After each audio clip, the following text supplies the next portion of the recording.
Murphy Institute team for putting this together. Michael, Rose, Sarah, Nadia, Aaron, everyone involved.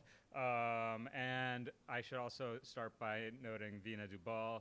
Thanks for bringing this to our attention and helping us organize this incredible event. We are very excited to have Dr. Vitor Filgueiras here to speak to us today about a very, very important and timely subject. Dr. Filgueiras is a professor in the graduate program of economics at the Federal University in Bahia, Brazil. He is currently serving in the FUNDACENTRO, the Brazilian Ministry of Labor's Health and Safety Foundation, where he coordinates projects related to labor reform. He is the author of the book It's All New Again, which analyzes the nature of the great transformations in contemporary capitalism. Dr. Filgueiras holds a postdoctorate in economics from the State University of Campinas, a doctorate in social sciences from UFBA, and a master's in political science from the University of Campinas as well. He was a secretary of the Brazilian Association of Labor Studies between 2018 and 2019, and the tax auditor of the Ministry of Labor for 10 years between 2007 and 2017. He's going to give us a talk based on his current research entitled From the Fields to the Platforms, Workers Fight Modern Slavery in Brazil. Dr. Filgueiras, we have an audience here of students from my class, other classes, and other SLU community members. And so I know we're all really delighted to have you here. Thank you for being here. Let me pass it over. We'll talk for about, I don't know, half hour, 40 minutes or so, and then facilitate a discussion from there. All right, let's welcome Dr. Filgueiras.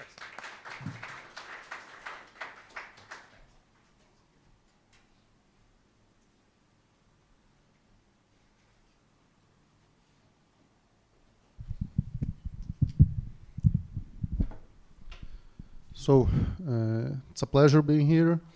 Thank you very much, Professor Samir, Professor Michael, Professor Dubal, for arranging everything.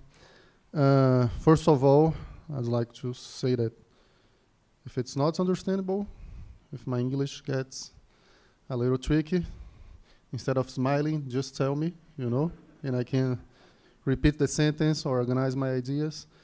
As someone that talks a lot, as a professor, I can get a little excited and talk too much, and it can make things harder to understand.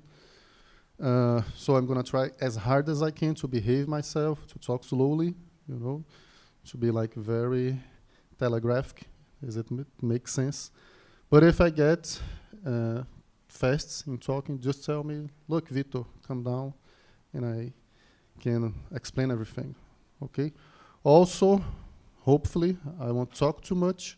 But if I do, Professor Dubal can just cut my talk and say, that's enough, you have talked a lot. The thing is that what I'm going to talk here I'm going to talk about topics that I have been dealing for quite some years, I used to be a labor inspector in Brazil. There was some translation issue. Doesn't make any sense. I think tax auditor, does it make sense in English?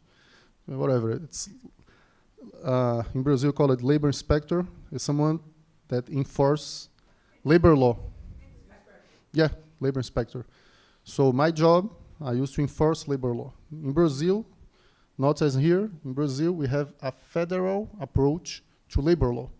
So labor standards regarding any aspects of labor relations, whether it's health and safety, outsourcing, wages, harassment at workplace, anything is under the umbrella of the federal government. It's federal. So I used to be a labor inspector myself from 2007 up to 2017, and I was, let's say, able to combine being a labor inspector and being an academic. So most of the investigation that I have carried out so far come from this experience, or at least dialogue with this experience.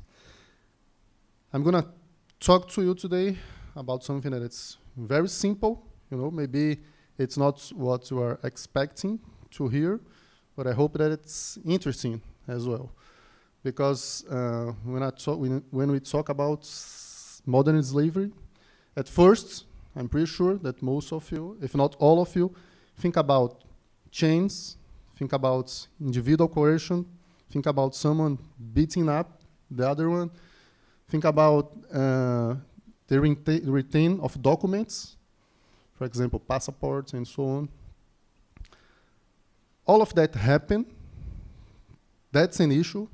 But modern slavery, it's something beyond it. Not only beyond in terms of the amount of people that face these situations, but it's beyond because the root of the problem, structurally saying, is not individual coercion. So that's something that I'm going to stress here, and I hope I can make myself clear that what I'm talking about.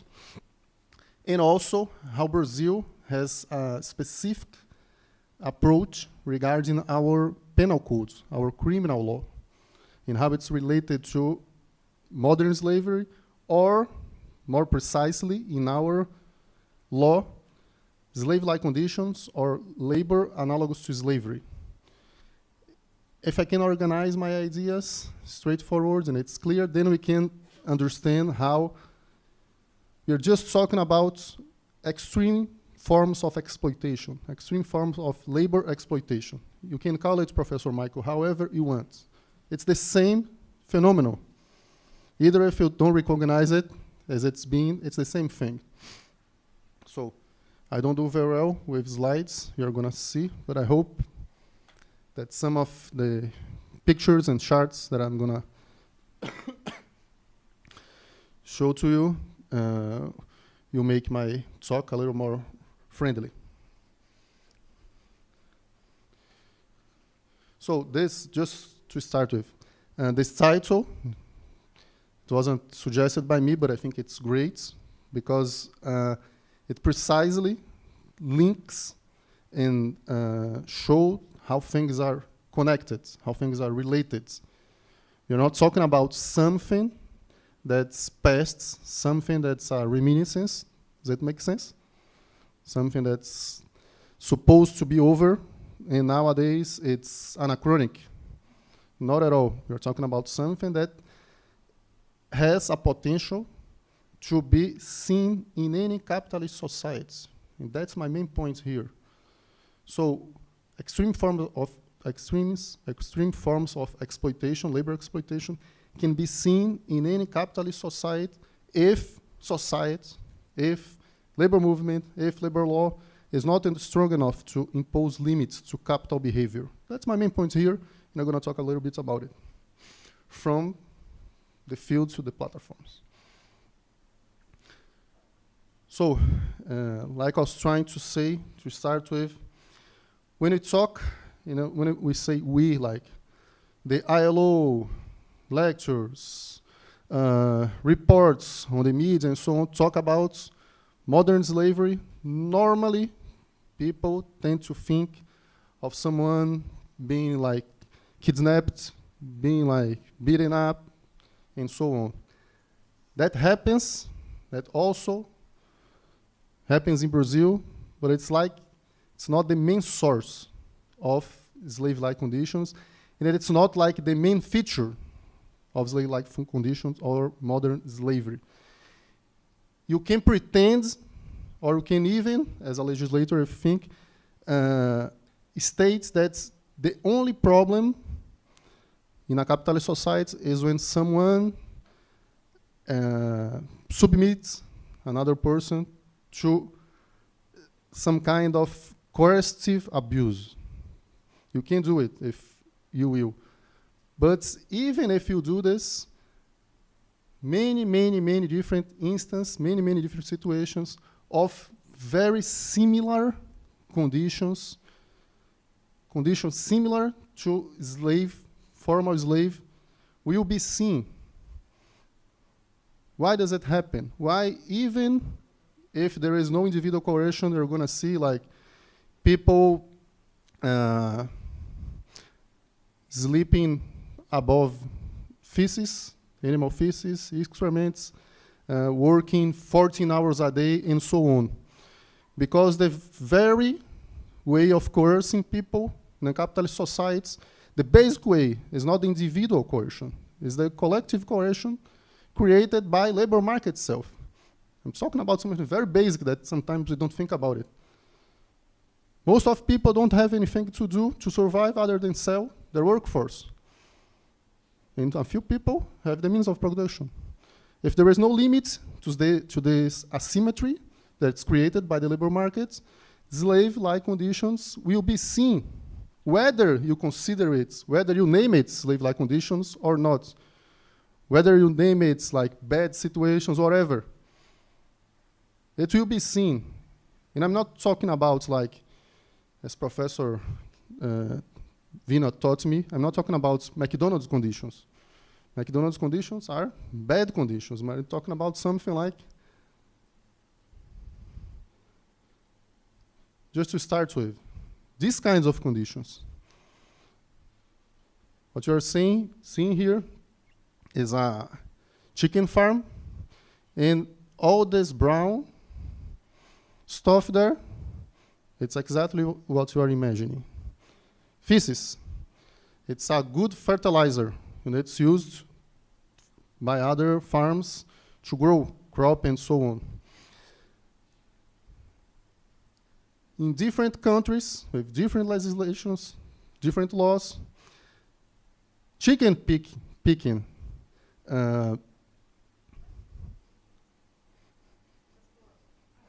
Yeah, that's slave-like conditions. We're talking about different countries, we're talking about different legislations, but the situations, the conditions are very, very similar. My point is, it's not because anyone is well-intended, bad-intended, it's because there is an asymmetry between some people that need to survive and some people that want to profit and has a compulsive approach to profits, not because they are bad or because they are good, because that's the part of the game. So I don't have to read it to you. You have read already. The first instance was a farm that I made the rescue by myself. I was the labor inspector there in this one. So they would be there picking the feces of the chicken. They would, the workers would have their meals within the excrements of the chickens. They would sleep above the excrements of the chicken. They would do this from the time that they woke up to the time they would sleep. And by coincidence, or not such a coincidence, the second instance, the second example, happened in the UK, and it was the first case of modern slavery upon the Modern Slave Act from 2015 that was taken to the courts in the UK. It's a very, very similar situation. As you see, there is some reports from The Guardian as well with recording and so on. Workers will have to make their physical necessities in between the shifts inside the trucks. So, like I said, I'm not talking about a McDonald's situation. That's bad. I'm talking about situations that are similar, if not worse than slave-like conditions. And as we have talked to Professor Dubal, this conversation can go in many different directions. For example, one of the things that some lecturers say is that in capitalism, like we say, the modern capitalism, the situations could even be worse because the worker is not a fixed capital. So if you destroy the person, you can just replace, differently from the formal slavery, in which it would be a huge amount of money to get the worker, so you couldn't destroy him, supposedly. There are some data in Brazil. A famous professor there made a research investigating how much time a worker could work on the sugarcane fields in São Paulo during 1990s, 20 years ago, 20-something years ago, compared to how much time a formal slave could work on the 1800s, the second half of the 18th century. And she discovered that the so-called working life of modern slaves was shorter than the traditional slaves. That's slave-like conditions. That's our point here. That's what I'm bringing to the debates with you. Like I said, you don't have to call it this way. You can call it however you want, but it's still slave-like conditions. It's still, we're talking about conditions that are similar to slavery. The thing is, just another example, not far away. I know that there are many instances, many examples that I could have given here from the US. It's just one. But what I want to stress here and now start to let's say, come to the core of our talk is that just some instance, like if I wanted to make it like dramatic, you know, I could bring like very bad, crazy, insane situations. Like I can tell the worst stories you can ever imagine. In any aspect, you can talk about it later, but just to give you a clue of what I'm talking about. The thing is, the ILO, as I said, has these strict concepts of modern slavery related to forced labor, but Brazil and the UK, that's the interesting thing. Both Brazil and the UK, in the criminal code, you know, it's a criminal offense to submit someone to labor analogous to slavery in Brazil and modern slavery in the UK. But not the interesting thing. The core thing here is that both in the UK, as you can see, it's the definition of modern slavery in the UK law. The consent of the worker does not say, or does not, as it said here, the consent of a person to any of the acts alleged to constitute holding the person in slavery servitude or requiring and perform does not preclude the determination that a person is being held in slavery. Is to say, what's the basic argument of any employer if someone is treated in a very bad way? He is here because he wanted to. He is free. Isn't that our main topic? Everybody's free, everybody's equal. If he's sleeping under over the excrement, that's because he wants. So both the UK legislation, in Brazil, that's the Article 149 of our penal code. It states that that's a crime reducing someone to condition analogous to of a slave. Either, so there are different examples. Each of them determines the crime. You don't have to combine everything. It can be combined, but if you just, quote unquote, force someone to forced labor, that's a crime. Or submit someone to exhausting working time, that's a crime. Or subjecting someone to degrading conditions of labor, that's also a crime. And degrading situations and exhausting working time, by definition, do not have to come together with individual coercion. As to say, normally in Brazil, when someone is caught, submits someone to slave-like conditions, there is no individual coercive action, and the employer will say, look, but he is here because he wants to. And the enforcer, the labor inspector or whatever, you reply, yeah, but that's a crime either way. Because the article of our penal code wisely states that it's not explicit, but that's the fact. We know that no one needs to be individually coerced to submit himself or herself to a degrading situation if someone needs to be alive, needs to feed, needs to work to be alive. So what I'm talking about is a very strict, clear, explicit limit to labor exploitation.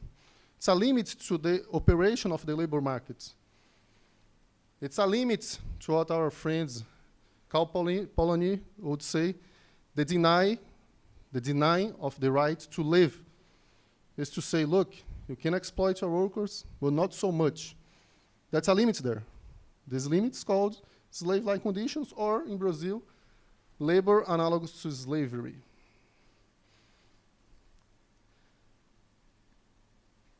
If someone is caught submitting any worker to this kind of situation, it's straightforward, a crime. And there are two approaches to try to tackle this crime. I'm talking a lot. How long can I go here? Up to? Great, no. So it's not so much. So there are two different approaches to this problem in Brazil, tackling slave-like conditions. There is one approach from the demand side and another approach from the supply side. The approach from the demand side is to try to incentivize employers to behave themselves. So there is a task force that is been around for over 20 years. It's made by the labor inspection, the federal police, the public ministry of labor, and this task force investigates situations, claims, talk to whistleblowers and so on, to go on field and try to catch, to see empirically situations that can be classified as slave-like conditions.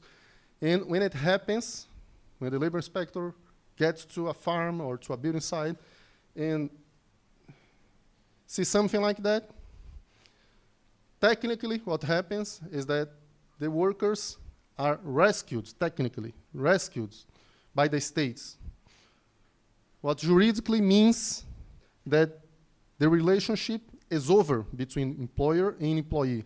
It's like to say, look, the state supports you, the state maintains your private property, you can exploit your workers, but not so much. You have crossed the line. From now on, this relationship is over.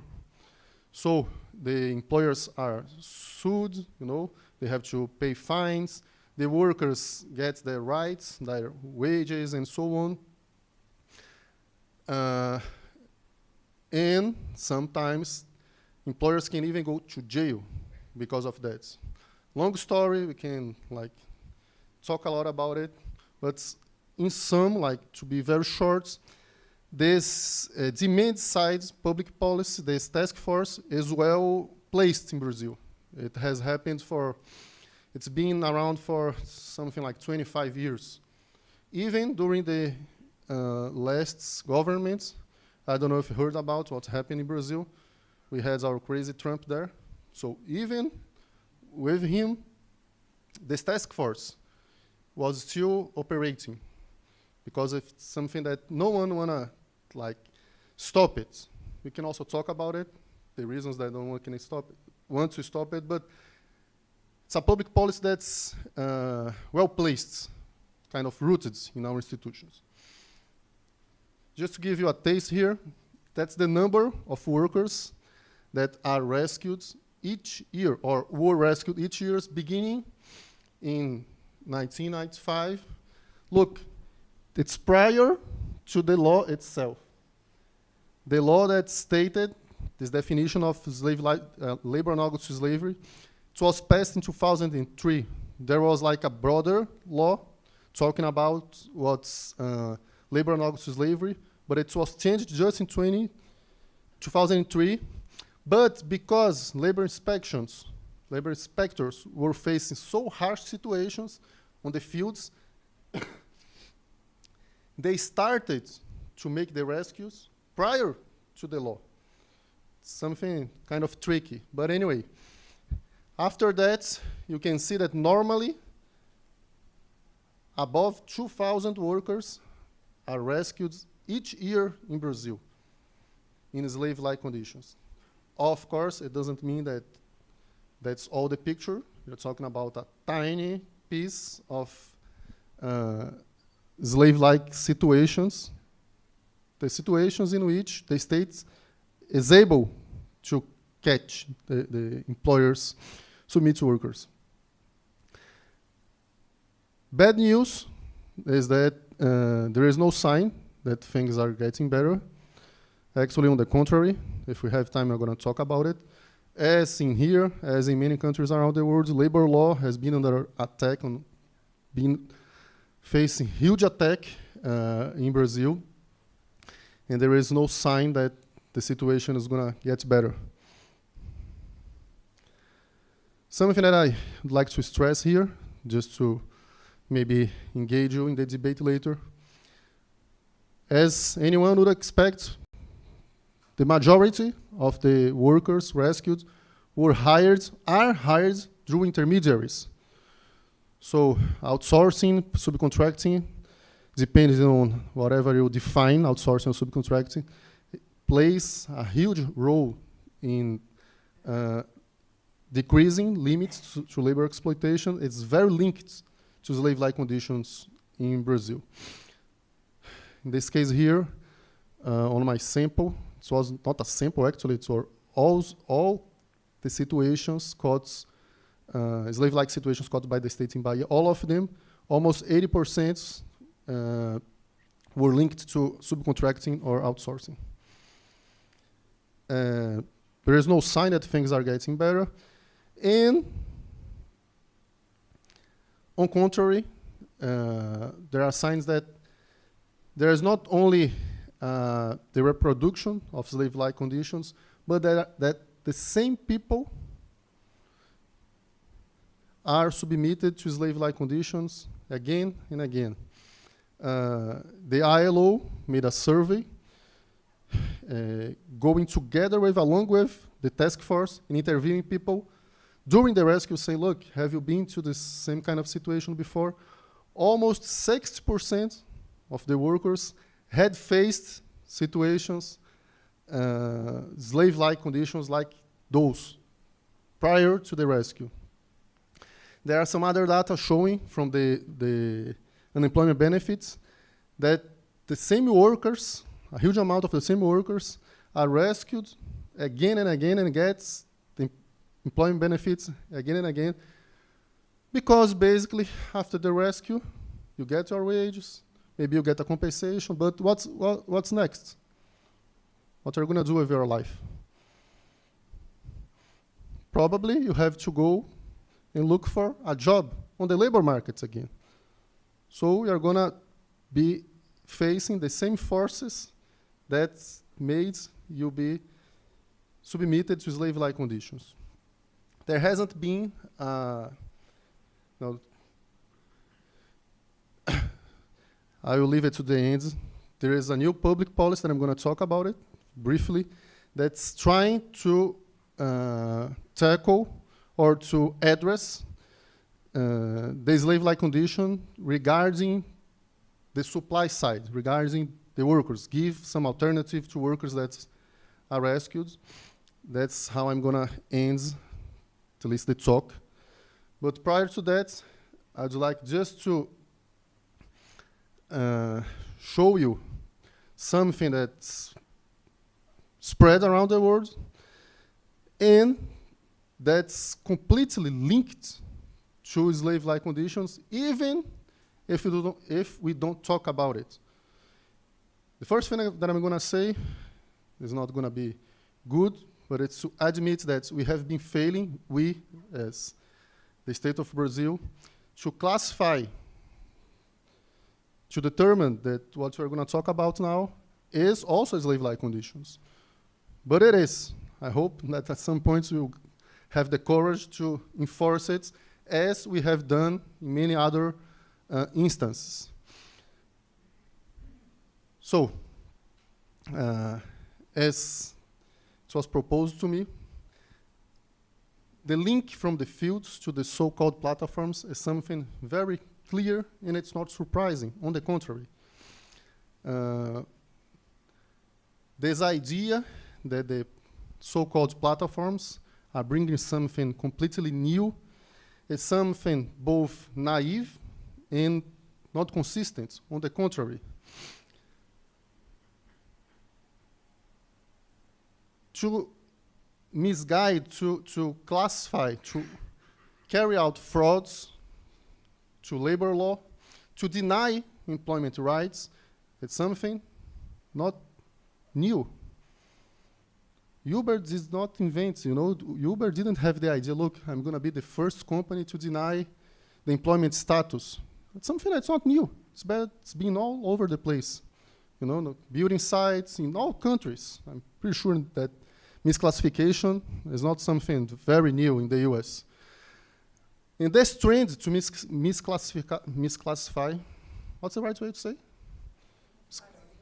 Misclassify, yeah, workers. This trend has been around for at least 40 years. It's like a big trend. And we have to admit that it's both clever and very simple. Because if you deny the employment condition, you are denying any limit. You are denying any kind of limit to labor exploitation. So the link between denying the employment relation and slave-like conditions is something very simple and predictable. If there is no limit to working hours, if there is no limit to wage payment, there is no minimum payment. If there is no limit regarding health and safety, you don't have to do anything to preserve the life of the person. To face slave-like conditions is something expectable. It's like predictable. What's new regarding Uber and these other companies? Mainly, what's the core of the newness is the rhetoric, is the narrative. Is to confuse us, to make us believe that they are something different, that they are platforms. Is Uber a platform? Of course not. Is Ford Motor Company a conveyor belt? Is DuPont a pipe? Tell me the name of a famous construction company here. Anyone? Whatever.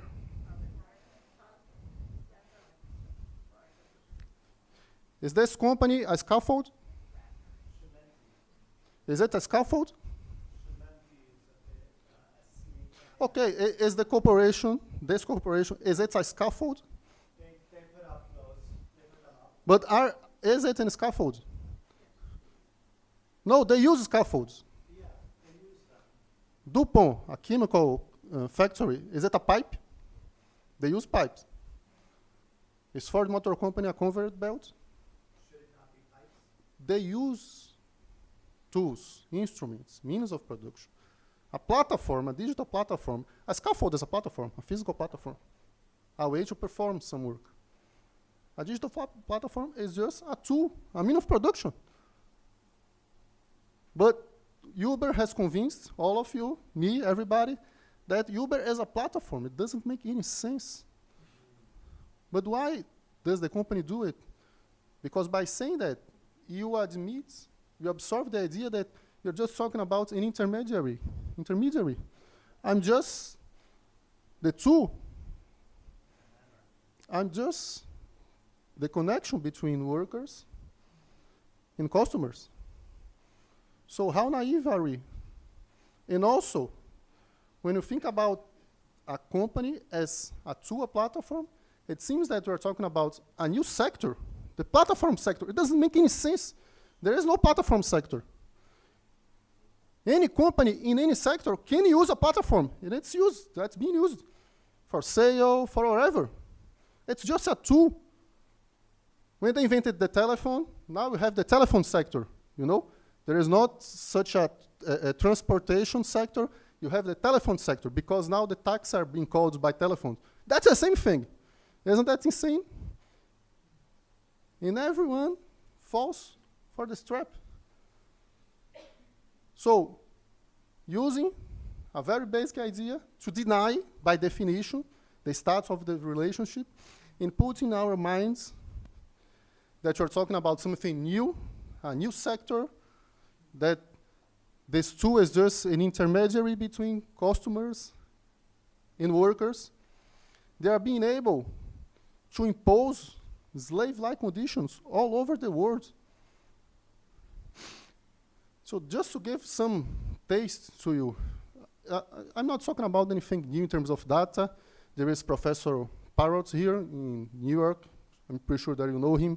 He had done, he did the research regarding payments on Uber and so on. Everybody knows him?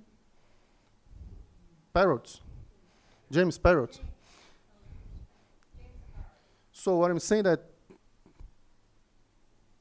paying wages under the minimum wages, working 12 hours, 14, it's something that everybody knows that's happening all over the world.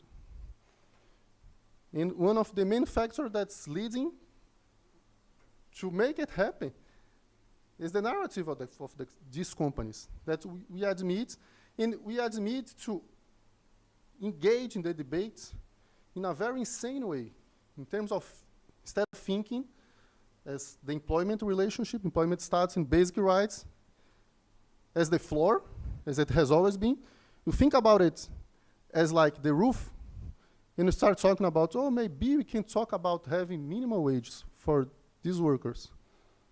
Why just minimum wages? Maybe we can talk about working time limits.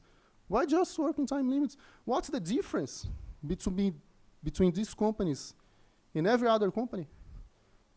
Besides that they are fooling us around. They're not different from any other company. And they're being able to submit workers to these kinds of schedules. The guy, for example, here, he worked, it's a methodology approach that we are using. We have been used for some time in Brazil. We get in contact with workers, and we not only interview them, but we gather the prints, from their mobiles, so that what we use to gather our data is not like just interviewing, but like the precise data. For example, here, just to give you a taste. He worked 7 days for 61 hours, and he made something like half the minimum wage in Brazil. This is a bike delivery worker, right? Uber driver. Car. No, delivery. Uber Eats. You have Uber Eats here? Yeah, Uber Eats, yeah. That's an example here.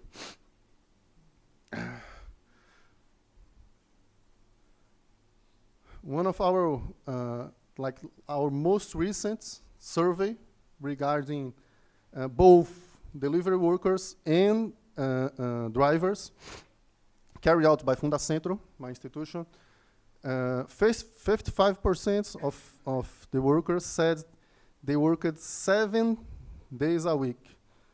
And 37% said they worked 5 or 6 days a week. Almost 57% of the workers said they worked 10 hours or more a day. It's not normal. It's something very, very clearly, very, very insane and intense. And somehow it has become normal in our dialogues. No one is like shocked. Look, it's something that was supposed to be in the past, but it's not in the past. Because class struggle, by definition, in capital is always challenging the limits. Even when you have some achievements, you have an increase in wages or a decrease in the working time, your antagonist is not going to let it go. When it has the opportunity, it's going to come back for you. The sad thing is that most of people are not realizing it. It's not only that you're not fighting back, you're not realizing what's going on. So what's happening in Brazil? The interesting thing here. We were able to carry out maybe the first national household survey, including the so-called, quote-unquote, platform workers. So this data here, it's not like my research, it's not like any university research. It's like the official data from the national household. So it's something that no one can deny, you know, in Brazil. We are talking about a sample of like over 200,000 people. It's our official data in Brazil, okay? And it showed that the so-called app workers earned, both drivers and delivery guys, delivery workers, less, like 15% less for the drivers and 36% less for the delivery workers' wages, and they work for longer hours as well. In average, it should be something completely astonishing. In average, so-called app driver drives for almost 48 hours a week in Brazil. In average, a delivery worker drives almost 48 hours as well. Look, I'm pretty sure that here in the US, they have the same rhetoric saying that, no, we're talking about part-time jobs, you know, a student that's during the weekends would make some kind of income, you know, casually. But think with me, if among those people, 10% are part-time jobs, part-time workers, and even so, the average of working hours is almost 48 hours, something insane.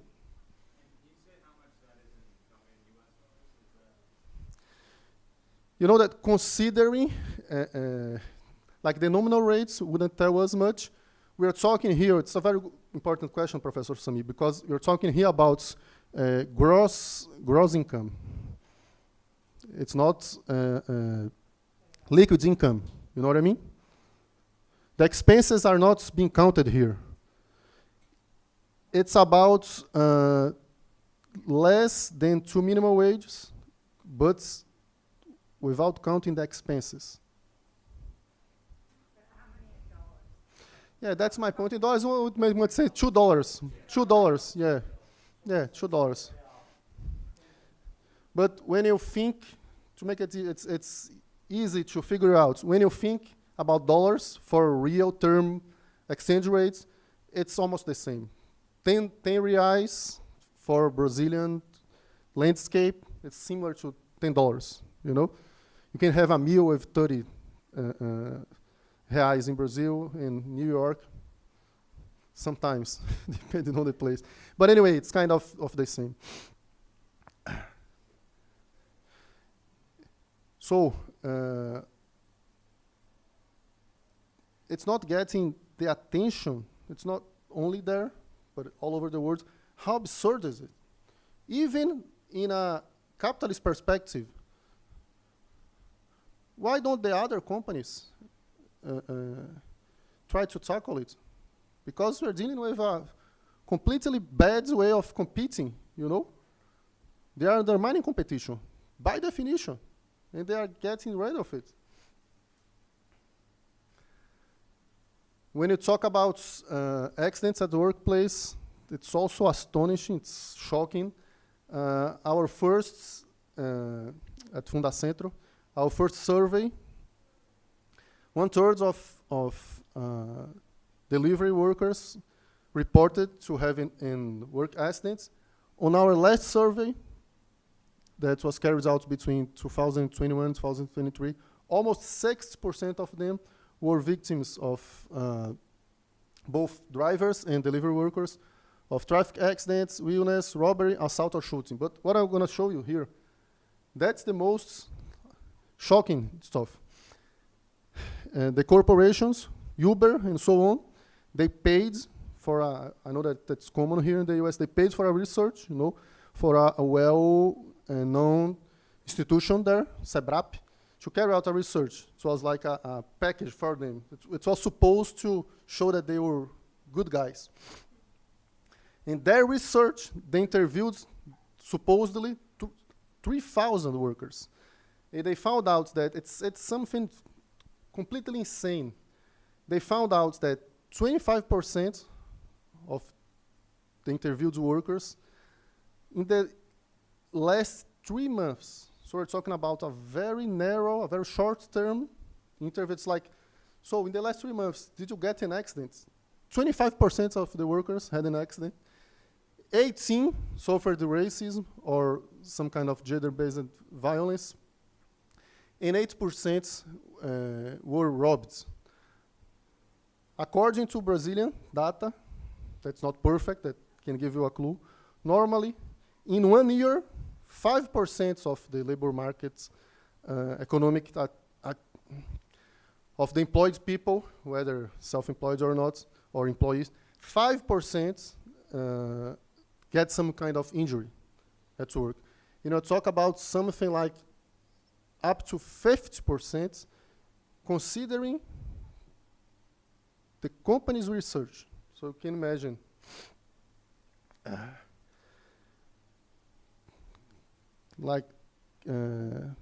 Going to my final remarks, not good ones. Like I have said, on a broader picture, we are facing huge challenges regarding imposing any kind of limits to exploitation in Brazil. On a broader picture, we went through a very bad labor reform in 2017. We can talk about it. And the Supreme Court in Brazil has been very aggressive against labor law in general, not only labor law, social rights in general, but specific labor law. And they are coming to this assumption.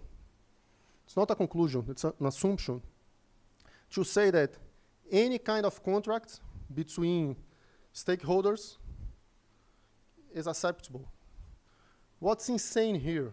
That's the word, insane. What is it so insane? Because by definition, labor law just exists if you analyze the content of the relation. By definition, if you say that a corporation and a worker can make any kind of formal deal, the corporation will say, look, I'm going to hire you, but you have to sign a paper stating that you are a business of yourself or that you are partners, whatever. If you say that it's legal, by definition, you are destroying labor law because every company is going to do the same. And that's exactly the idea, the assumption that they are making, not only for the so-called platform companies, but for the labor market in general. So the perspectives there are terrible. I want to hear about you. What are the perspectives here, if they are as bad as there? We have some contradictory trends regarding, for example, minimum wage that is increasing there once again and is impacting on labor share, on the national income. There is this new project that's a public policy that I'm literally carrying out there that address, like I said, like 15 minutes before, address the supply side of slave-like conditions. It's called Life After Rescue. It's something very specific. We have been talking about like in the broader picture. But what's the idea of this project, this public policy, indeed, that's being carried out through a group of institutions, including FUNDACENTRO, is every time when there is a rescue and someone or a group of workers are rescued from slave-like conditions, the workers are given the opportunity to choose if they want to engage in some kind of democratic associations for rural production in their homelands, financed, supported by fines paid by companies in the labor courts. So the idea is very simple. I showed some data regarding rescues, Each time that there is a slave-like condition caught in Brazil, normally the company has to pay fines in the labor courts. So we take those fines and we direct those fines to organize, promote, and support these democratic associations in the homeland of the workers. Because it's very common in Brazil. Normally, slave-like conditions are related to temporary migration inside Brazil. People come from the northeast to the south of Brazil, for example. How racialized is this problem? Great question. Should I do it now? May take a while. Or should I finish? No, I can start now, and then we can develop. The thing is just to, sorry, sir. How racialized? Because of the mic. What's your name? Robert Park. Mr. Robert asked how racialized is the issue regarding slave-like conditions. So I'm gonna give a more complex answer later, but just to tell you, one of the main issues is the data itself, because the classification of not only racial, but everything is made by the labor inspector during the rescue. Because you have this unemployment application, unemployment benefit application, and from this application, you're gonna get like gender, home place, race, and so on. So there are many critics regarding how the classification is made by the labor inspectors. Also in Brazil, this issue is a little bit complicated, and I can talk about it. Like, I mean, the definition itself. Are you saying that the labor inspector identifies the racial identity? Yeah. It's not a self. And racial identification can be from here to here. And it makes it a little bit more difficult to classify it. But also I wanted to ask whether or not any of these people are foreign-born workers. Because I know lots of West Africans and Haitians go use Brazil as a way of getting, towards the United States. And is that a large segment of the population that you're talking about? Please repeat everything you just said. Okay. Teacher voice. Okay. My first question was whether or not there's a racial angle to this particular problem. Number two, is there a significant foreign-born worker presence in this particular category? Because there are various foreign-born workers who are using Brazil as a way station to come to the United States, both in Haiti and in West Africa. So, like I said, two good questions. The first one, I'm going to address in more detail after I finish. The second one is easier regarding the whole picture, not much. We had some rescues that were related to Haitian workers, but like mostly of the rescues are related to Brazilian workers themselves. And like in a quantitative perspective, the most common or the highest incidence of foreign workers are the Bolivian workers on the garment sector. No. Zara, everyone knows Zara? Yeah. For example, Zara was caught 3 times submitting Bolivian, especially women. But yeah, to give a short answer, like mostly we're talking about Brazilian workers. Once in a while, we have had some cases with Haitian people. And in the garment sector, especially, almost all of the cases were related to Bolivian. Sometimes Peruvian, but mostly Bolivian. But just to finish, and then we can start like really talking, I want to give you like some taste of this project. So, as I was saying, this public policy takes the money from the corporations that they were obligated to pay as fines on the labor courts, and direct it, put it to organize and stimulate rural, democratic rural productive associations, kind of cooperatives. Juridically, they are not cooperative. In Brazil, we have our different way of organizing juridically, but you can think of them as cooperatives.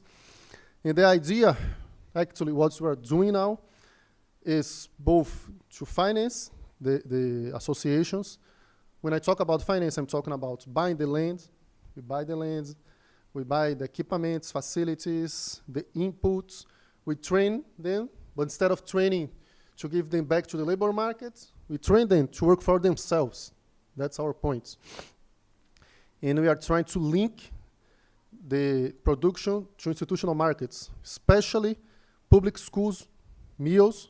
There is a law in Brazil that the public schools, there is a quota that they have to fill buying from family producers or associations, rural associations. So we're trying to link the production of these associations to these institutional markets so that they can have a stable income.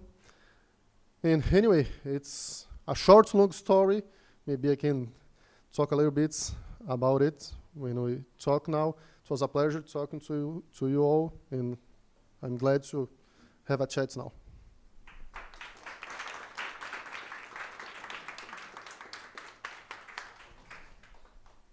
Thank you, Vitor. Let's give one more quick round of applause. Here, have a glass. We should have some water. So let's sit down. You deserve a seat. So I know I want to, most of the people in this room have heard me, ramble in front of them far too much. So I'm going to pass this off. But many of the students here are from my U.S. Social and Economic Policy course. And we start that course with Reconstruction in the United States, the period immediately after the Civil War and the abolition of slavery. And I always say to the students, and we talk about this, that this is a major turning point in U.S. history. And to understand the development of U.S. social and economic policy, we got to start. We're going to start. We could start earlier, but there's kind of this is a clear defining marker, and many U.S. history courses are organized that way for obvious reasons. But we also talk about how the aftermath of the Civil War, in the wake of emancipation, the idea of free labor, which animated much of the anti-slavery movement, was often not terribly distinguishable from what prevailed beforehand. And that changed only with a set of social and economic policy reforms that came much later through large social struggles during the New Deal era, which created a new sort of level of working conditions. And then we talk about how over the last 40 or 50 years, those have been steadily dismantled, and we're moving into kind of what you're talking about right now. So I just want to put this, I think that the context here fits very much with what we've been covering in our own classes, and the US and Brazilian cases, actually. I think even some of the dates that you have quite resemble one another. So with that said, I'm going to stop talking because, again, I do that too much, and see if we've got questions that anyone wants to pose to the audience, or to Vitor. Let's start with Joe.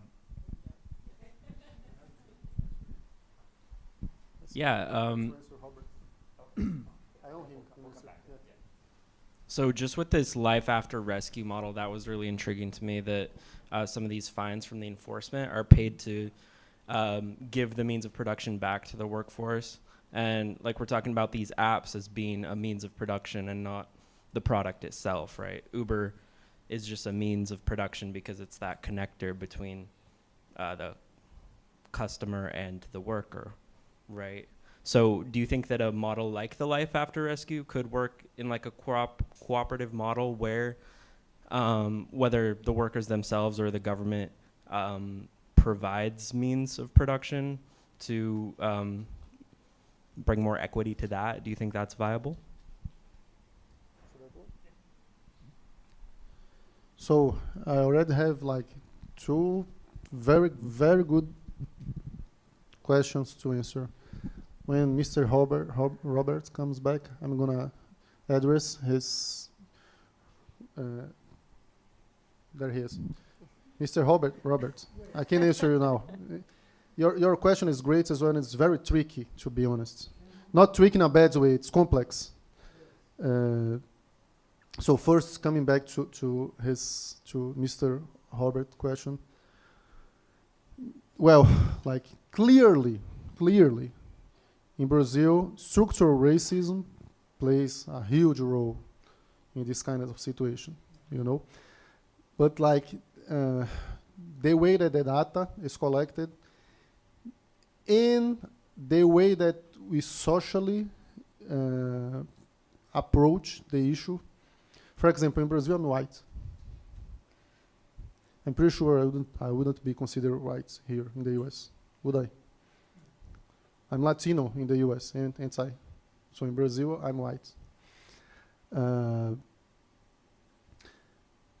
There are three main ways to define both socially, juridically, the race of a person in Brazil. It's like black, white, and what you call pardo. Doesn't know if it makes sense here. It's kind of brown, but it's not brown. But it's more or less.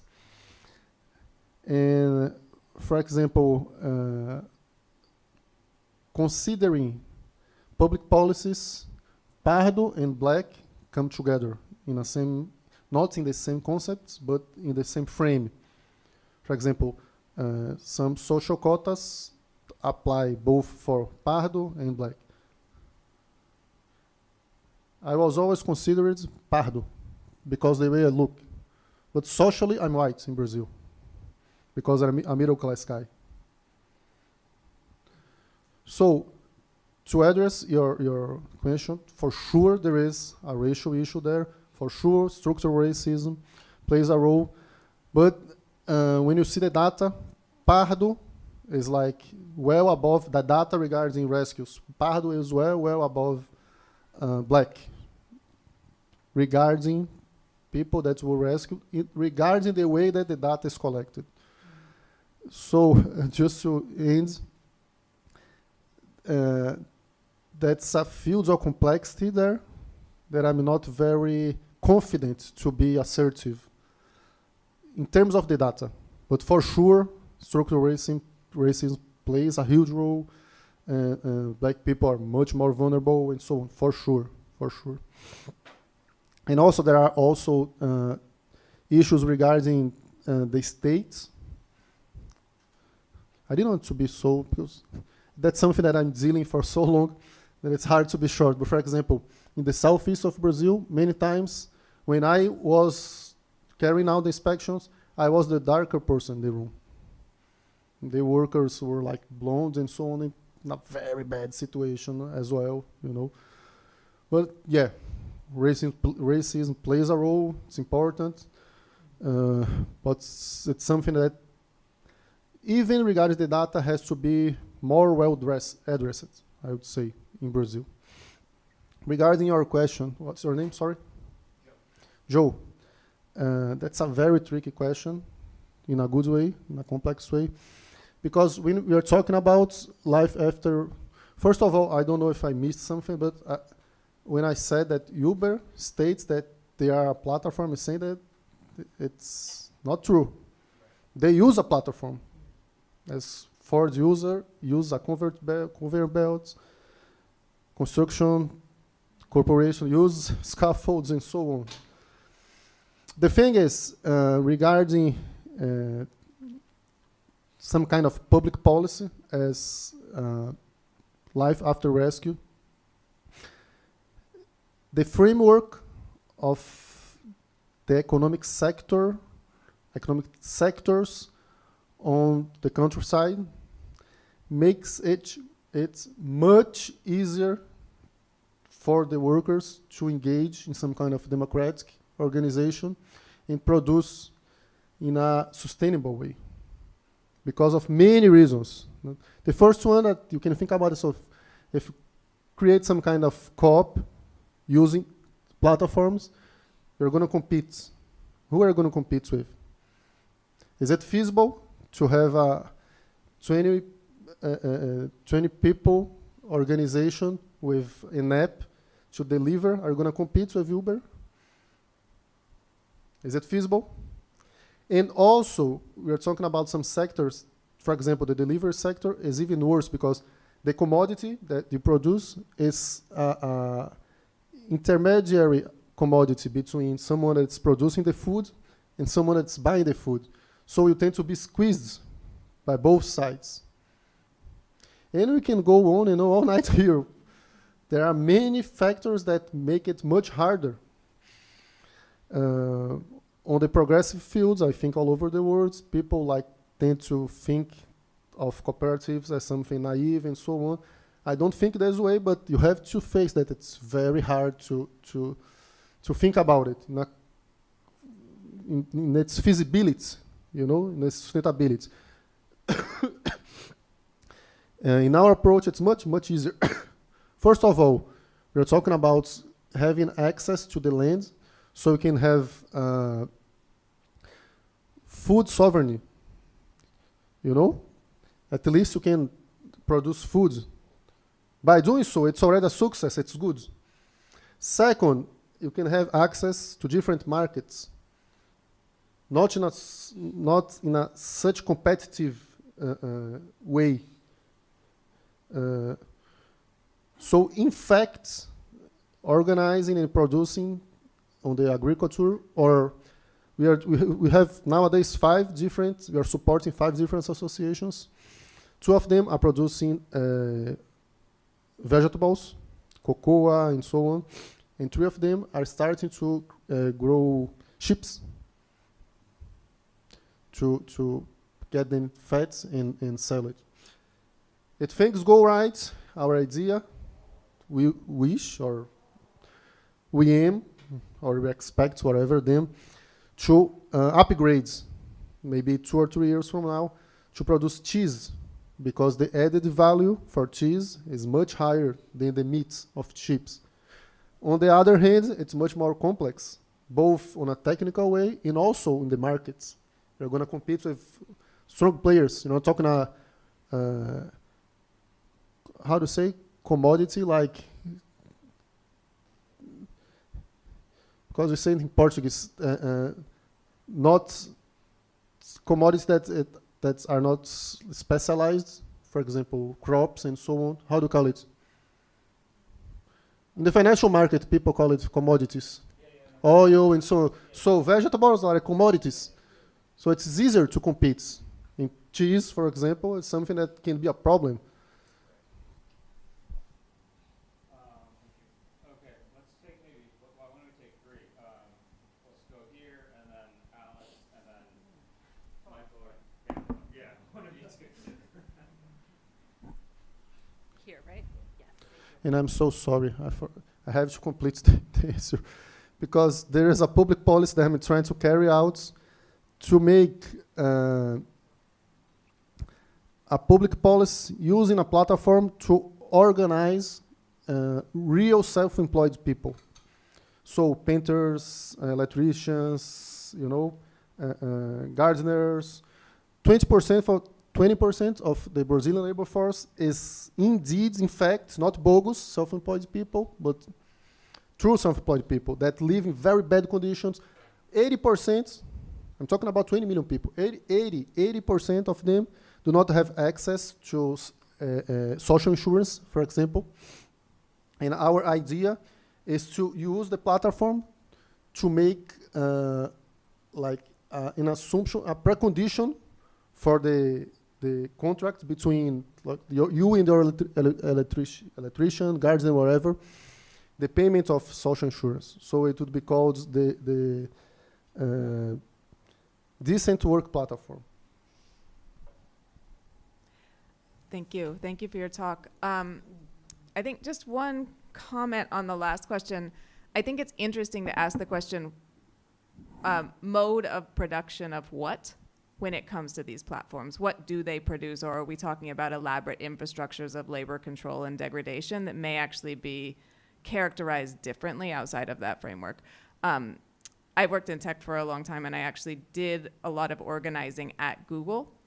And one of the issues we organized around was misclassification by the company itself of its workforce, which had taken the number of, or the percentage of full-time employees to something like 90 when I joined in 2006 to something like 40 or 50 when I left in 2019. So they had figured out, effectively labor law arbitrage techniques to do effectively what you were characterizing the platforms as doing. So, I have my own view on this question, but I think as an analytical exercise, I'd love to hear your answer to, what is the difference between a flat platform misclassifying and any other employer misclassifying, which is something we've seen on the rise in the US for a number of years. And beyond that, I guess, what is distinct about platforms in general? Are there other distinctions we need to make to have this sort of focus on their, facilitating slave-like labor? Do you want to get a few? I have a few. How do you want to do it? You want to take a few, or do you want to? No, you're fine. Why don't we take one more, and then so say Alex, and then you can answer, and then we'll go to Michael and Daniel. Alex?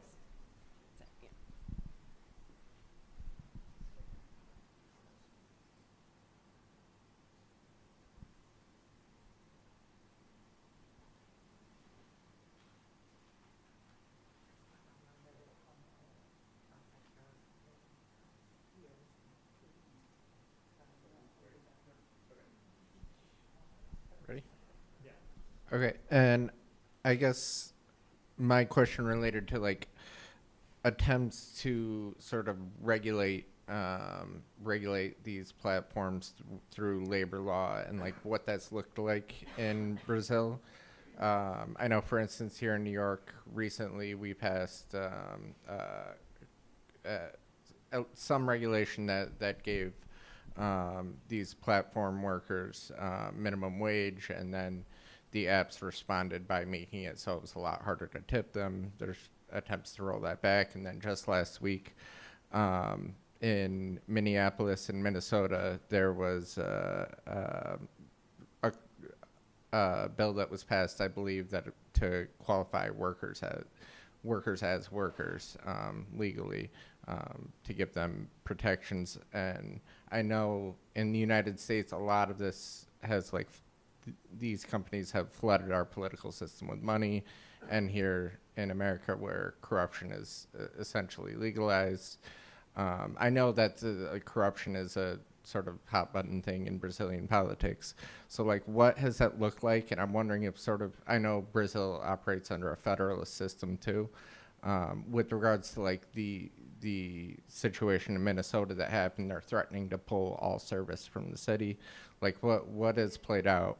They are pulling out, all Lyft and Uber service from the city, So what does that look like in Brazil?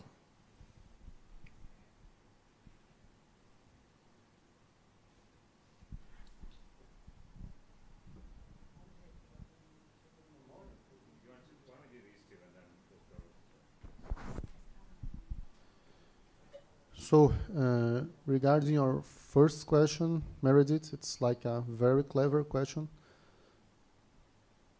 The main difference between normal misclassification and what they are doing now, the so-called platform, is that it's a very clever question. They are radicalizing the fraud. Why? Think with me. When you say that someone is not your employee, is a subcontracted person, you are getting far from the worker. It's not related to you, it's related to someone else, but it's a wage worker, still.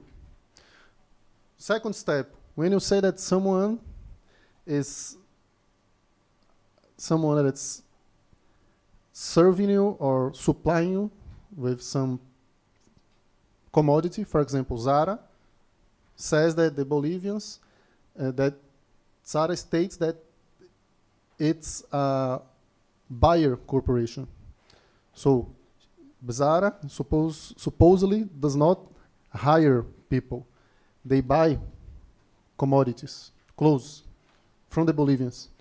So instead of relating to a worker, they are relating with different business. So you are even further. What does Uber and the so-called platform do?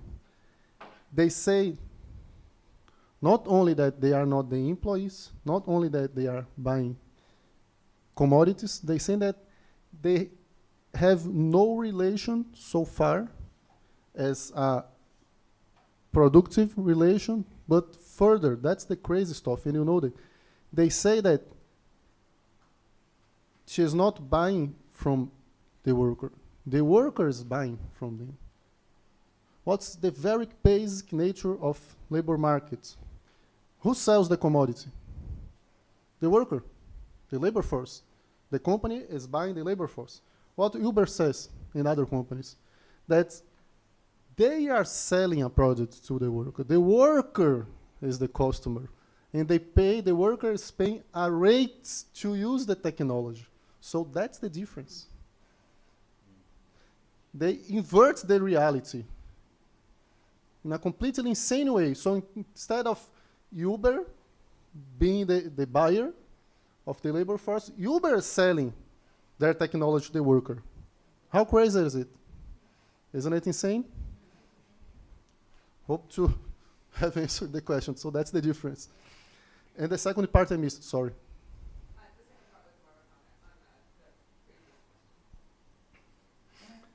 That's what I normally say, that the strategy of capital, not only in this aspect of hiring people, but in many other aspects of labor relation, is to keep going, you know, as far as they can. It's like, I'm going to get your finger. You know, say, oh, let's try to compromise and see what happens. No, I'm going to get your hands. Now I'm going to get your arm. And labor movements all over the world is waiting capital to stop it. And they're not going to stop it. That's the thing. And we have to wake up at some point. Anyway, Mike. Sorry, Alex. Good question as well. So, this idea that the corporation is going to leave the place is as old as capitalism, you know? Forever, they're going to leave the place, yeah? In some instances, they may be able to do it if it's not profitable. Labor law has shown all over the world that it's not only compatible, like it can fit and it can combine with capitalism, but also that it's even important to capitalism. But specifically regarding these companies,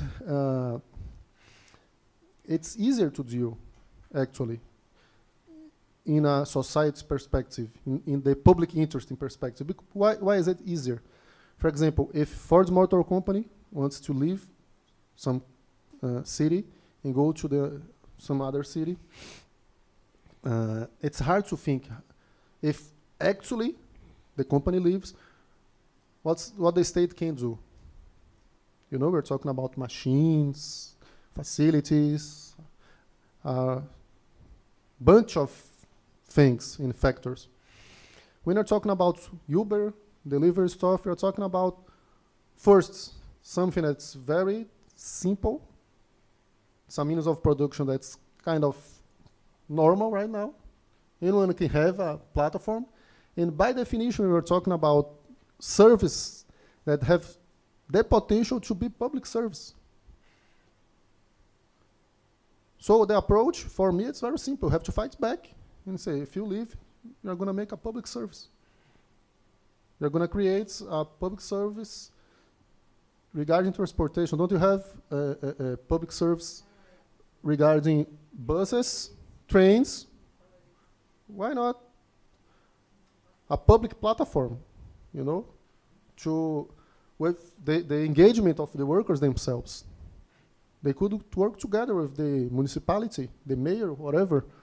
Actually, we have some instance in Brazil at some cities. There is no Uber operating because everybody takes municipal drivers using apps the same way. Having said that, the picture in Brazil is not good. Not good. On a broader picture.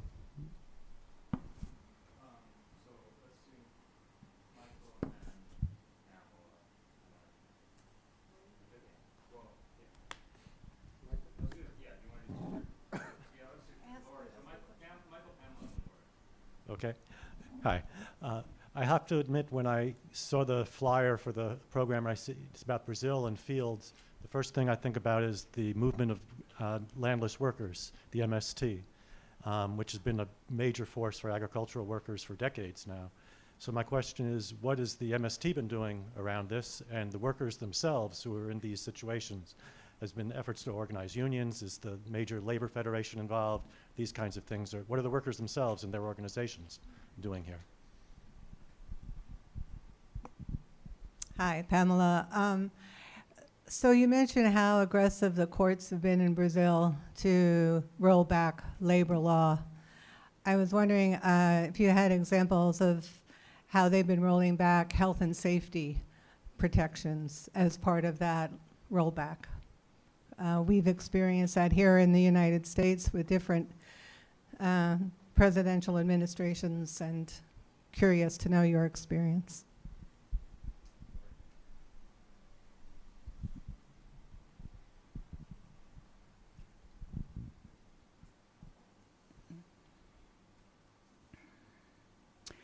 So it's sort of has a little bit of two pieces. One question, when I was looking at your graph, I want to relate it to the political situation. So your graph is surprisingly low numbers of people being, liberated or whatever. Not as many as I would have expected for such a big country. I see the peaks, and even the peak is not that great. But with respect to the political situation, so you had Lula, you had Bolsonaro for how many years? 4 years, yeah, that's what I thought. So you see a big dip in 2017, way, way low, the lowest year. And then you see a little bit of increase, but I would have expected to see much greater increases. So I wonder politically, is there, some sort of cap going on here with any administration? They want this out there, but they don't want to succeed too much.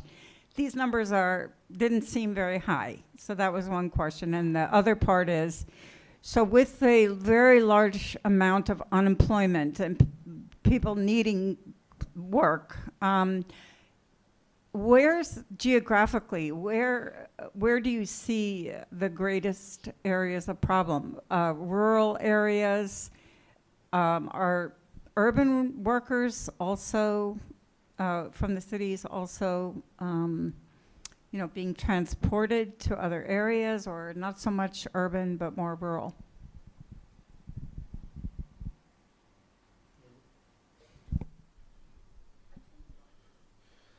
So, Michael, great question. Actually, I have answered it 2 times. It's the 3rd time because it's a predictable and good question. I will try to summarize. It's a very important question regarding the project itself. The thing is, these workers are not politicized. And the main challenge of Vida Após Resgate, of this project, is to stimulate them to take their lives forward and take the association as their business or business. What I'm trying to say is that we have been engaging with many different institutions, organizations, and we will get to MST. I know many people from the MST. but we have to kind of do our homework first, you know, in terms of making them. It's not that there is a contradiction between making them carrying out stuff and engaging them with MST, but regarding these workers, it can be something challenging, you know. We're talking about some of them are very conservative people, you know. There are fights between them. And our idea is that when things really start, when the production is really going on, and they are kind of, look, we have our own identity, we will bring other people, other movements to try to politicize them a little bit more, you know. That's, I don't know if that's the right strategy, but regarding what we are facing and the challenge, the very basic challenge that we are facing, for example, if you don't engage them very fast, they just travel again. They travel again, looking for other jobs. So it's like, we are gonna get there, but we are trying to do like some more basic stuff, like learning how to juridically organize an association, finance issues, you know, like I would say a more surviving approach prior to bring some other challenge. As you can imagine, MST is great, but loads of challenge as well regarding fractions inside the movement, hierarchies inside the movement. So it's like, that would be too much now, you know. Let's see if we can organize them a little bit, and then we can bring, because they have a lot of experience in all aspects, even technical issues, you know, organic production and so on. But yeah, we'll get there. We'll get there.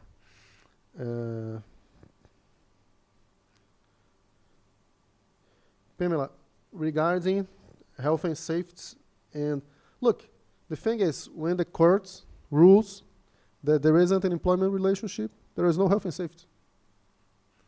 The corporation can do anything, or won't do anything. So we are facing, like, our normative framework regarding health and safety during the last governments faced some bad changes, but not many changes. When you compare it to the increase of relations that are not covered by any rule because it's supposed to be a self-employment relation, like, it seems that it's, of course it's important, but you know, it's like the corporation are literally going to the queue, you know? So instead of, let's change some normatives regarding the use of scaffolds, planing, no, let's deny any health and safety. That's what we're facing here. And that said, and one of the things that I was trying to do in FUNDACENTRO was exactly to address platforms as means of production, as they are, and say, look, can you use a press, you know, a metallurgic press with no protection in the risk area? No, you can't. No matter, it's not important, it doesn't matter how you call the workers that are using it. You have to protect your stuff. If DuPont, whatever, any chemical industry, use some kind of pipe that can spread disease, whatever, chemical stuff, no matter how they classify their workers, they have to protect the pipes or the source of the pollution. Platforms have to be faced the same way. Platforms has to be protected to the interaction between them and the workers. But it's something unorthodox that I haven't been able to I have written even the normative, but haven't been able to make the government buy it. Maybe sometime. Great question. Great question as well. Sorry, I lost your name. Lauren, great questions. Look, it's very important questions that you made. First, the numbers are low because we are talking about like 8 groups, you know, task force, 8 different groups. So that explains a lot. On the best times of the task force, there were 12 groups all over Brazil.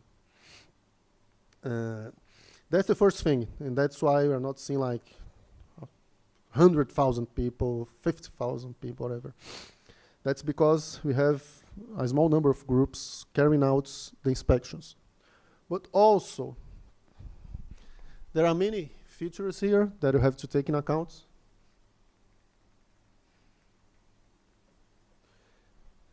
Anyway, no, it's not important.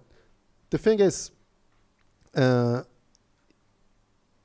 in many situations, the number of workers vary a lot. So it's not easy to get like 50 people, 100 people. It's hard. So together, after 1 year, 2,000 people, 3,000 people, that's a lot. You are talking about a lot of rescues. 10 people, 15 people, you know, you're talking about 100 rescues over the year, 200 rescues, 200 operations. You can imagine how much work is needed to carry out one operation. For example, domestic workers, we're dealing with domestic workers being rescued now, one by one. That's the point. So it seems to be a small number, but in fact, it's not a small number, you know. Also, it's not related to the political environment because it's pretty much related to the economic sector. For example, the years with more people rescued were the years where sugarcane was the main sector being inspected, oil beans, and other activities that would gather many people, you know, in the harvesting. Then it's said that, you know, I would have to give a lecture specifically regarding this, but we can, and I have it, we can relate the very different sectors, very different states, and so on. And as more as the task force got complex, as fewer people were rescued in each place, because like these big farms improved a little bit. So you had to go to building sites. In some building sites, you could rescue like 100 people. Prior to that, you could rescue 1,000 people. So it's 10 times less. Then the big building sites improved a little bit. Then you have to go to other sectors, you know. So the number of workers rescued do not tell much about the landscape, you know, about what's going on. It tell a little bit, like I was talking to you now, the depends on what's going on and so on. But it's not like, it doesn't say that, look, the task force are stronger now or weaker, or the political environment. It's more related to the features of the sectors and where the task force is looking for things. I think the domestic worker issue is the most clear one. If you make like a huge effort, you're gonna rescue maybe 100 workers all over the year, because it's one by one, you know.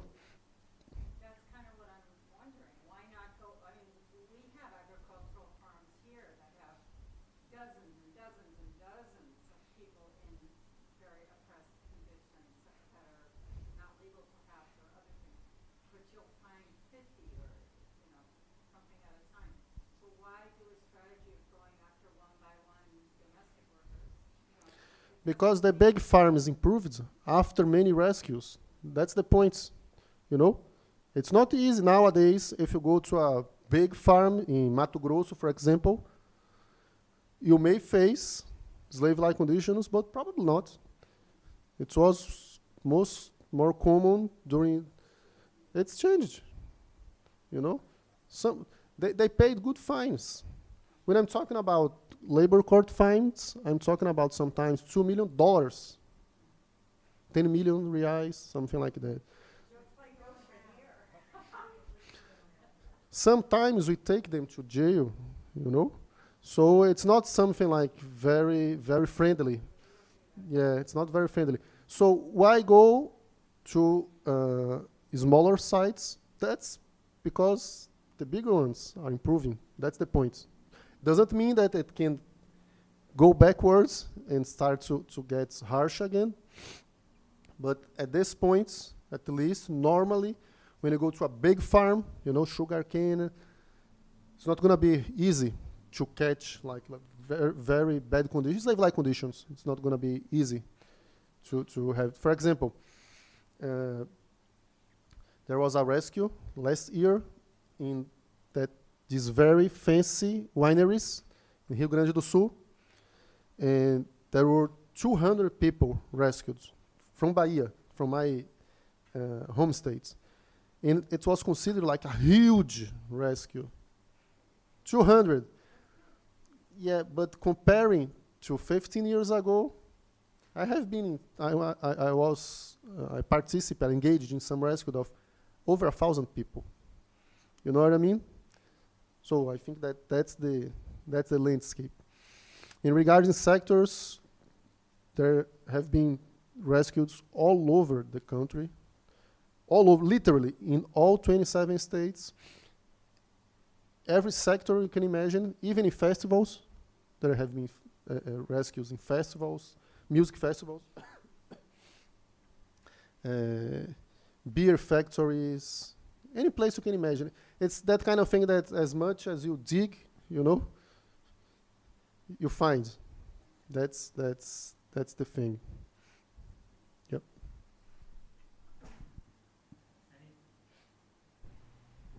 Any final questions? All right, well, let's give a round of applause. Great. Thanks everyone for being here. Thanks everyone for being here. Thanks to those tuned in online. And we'll look forward to seeing you at the next one.